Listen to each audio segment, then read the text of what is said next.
Good evening, Dr. Naik. This is Jugal Purohit from Times Now. It's a pleasure meeting you. Thank you, sir. Same here. Let's begin with the interview, sir. My first question to you would be, when did you come to know about this order of the UK government? And when you actually came to know, what was your reaction at that? Officially, the first time we received was on the 17th morning. That's about 3 days back. We received a call from the UK High Commission in Bombay.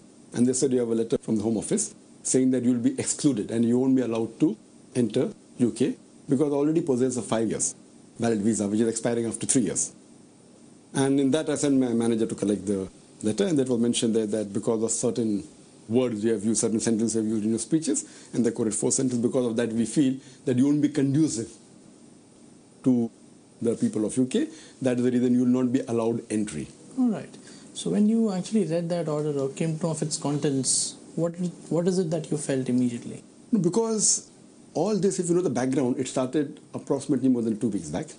On the 30th of May, there was an article that came in Sunday Times, which the heading was that Muslim preacher of hate allowed into Britain. And they quoted me out of context. They took some of my speeches out of context and said, I'm a person who promotes terrorism and all. And we gave a reply to that. We gave a reply to the Home Office for 10 days, we were in discussion.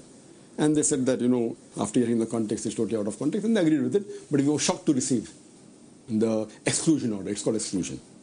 So what I feel, that my understanding is that because today Islam is the fastest growing religion in the Western countries, especially America, including Europe and UK, I feel that they are afraid because of the spread of Islam. So this is one of the reasons to prevent the spread of Islam. And they know very well that the channel amongst all the Islamic channels in the world, there are more than 80 Islamic channels in the world, the most popular and most watched channel in the world is Peace TV. And even in UK, the most watched Islamic channel is Peace TV. Furthermore, they know that amongst all the speakers in the world, in any language, the speaker that gets the maximum crowd, in hundreds of thousands in India, outside tens and fifties of thousands throughout the world, including UK, they know that I am the most popular speaker. I think it was more of a political decision. All right. Because this government previously, when it was in opposition, it used to tell the previous government, the Labour Party, that, why do you allow Muslims to speak words which are, so fiery, etc., you should ban them and all. Now, when they are in power, they hardly came to power 1 to 1.5 months back. So now, because of the article, this article put pressure on the present government that you should ban Dr. Zakir Naik. So, I think it was a political decision. It was not a legal decision. Because they know me very well. They are aware of all my speeches and they know me very well, that I'm a person who speaks vehemently against terrorism, against violence, against killing of any innocent human being, whether Muslim or non-Muslim. But it was a political decision. Right. That should they ban me and get a political mileage, or if they allow me, then political mileage will go down. But if they ban me, they know that I'm going to challenge them in the court. So they took a decision saying, okay, let's ban, at least let's for the political benefit. I think it's a political decision, and they were trying to kill 2 birds with 1 stone. First, they made me a scapegoat, and they used the media report, which they know is out of context. Right. And they told to the media, Zakir is saying every Muslim should be a terrorist. They made me a scapegoat, and they made me to look like I'm a person who spreads terrorism, knowing very well it is wrong. Right. And at the same time, they're preventing the spread of Islam, because for my lectures, more than 25% of the audience are non-Muslim, whether it be in India, whether it be in UK, whether it be in other part of the world. So they want to prevent the spread of Islam and prevent the true message of Islam. But what they fail to realize, by telling I'm promoting terrorism, they know that I've got more than 100 million followers and viewers and supporters. By telling that I promote terrorism, indirectly they're saying that all these 100 million people, they support terrorism, which is absurd. All right. Now, So it was a political decision according to me. given this, what is going to be your next course of action? What are you planning now? So my next course of action is that we are going to challenge them in the court. We are going to file a writ petition that's called the judiciary revision. Yeah. So we are going to go to the High Court and file a judiciary revision, which we'll do within the next couple of days. Inshallah, we have hired one of the best firms of lawyers, solicitors and QCs to fight our case and present it in the court of law. And we believe, I have more faith in judiciary system of most of the countries rather than the political system. Even in India, I have more faith in judiciary system than the politicians. Even in UK, I have more faith in the judiciary system. Unless there is extra pressure from the new political government on the judiciary, we are sure, inshallah, 100% we will win the case. How many times have you been to UK before this? I have been traveling to UK for the past 15 years. I have been more than 10 times. I have given several lectures in most of the major cities of UK, several times in London, Birmingham, Manchester, Bedford, Cardiff, Glasgow. All right. And always audience in tens of thousands. Okay, you quoted some of the excerpts which they have given to you as a reference point. Can you please tell us some of them? What the Home Secretary Theresa May gave to the press is different. What she presented, we object to Dr. Zakir Naik because he says every Muslim should be a terrorist. Fine. But what they gave to me is something else. This statement is that they said that we have objection on 4 different passages of your speeches. And number 1 they quoted, we does contain this statement, but here they give the full context which we had presented to them. And I'll read you the context.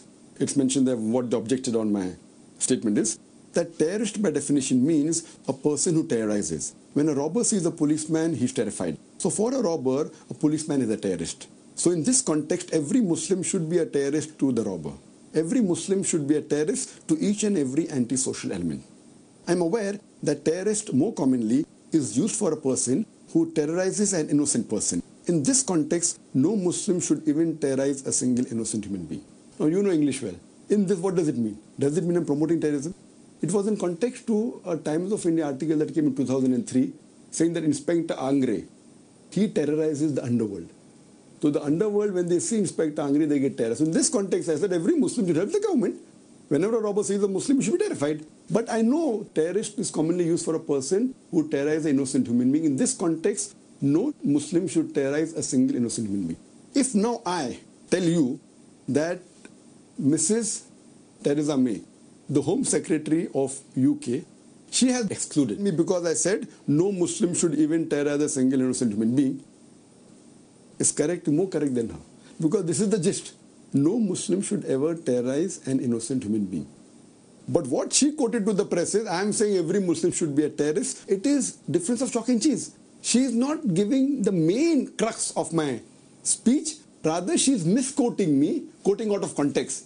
So does she mean to say that I should say every Muslim should be a terrorist? And that's what she's saying to the press.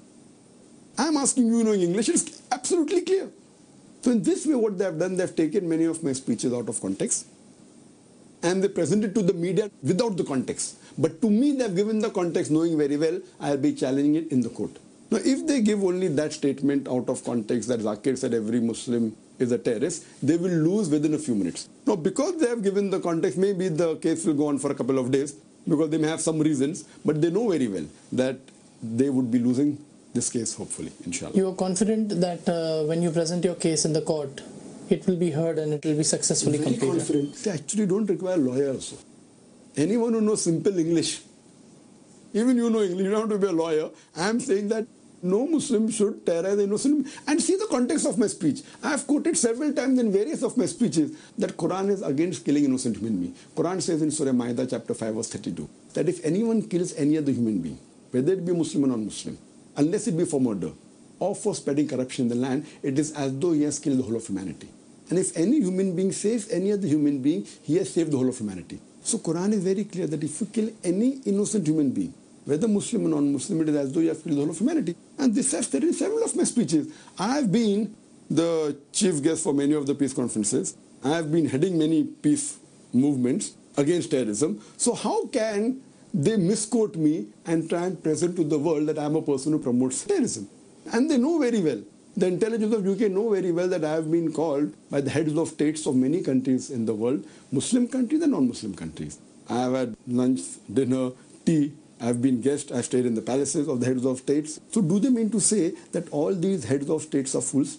That they're calling a man who promotes terrorism? Do they mean to say that the intelligence of UK is far superior than intelligence of all the other countries? So what are they trying to give a message? They are giving a wrong signal to the Muslim world. And I think they want to distance themselves because Islam is spreading. And my main purpose of the conference was a peace conference.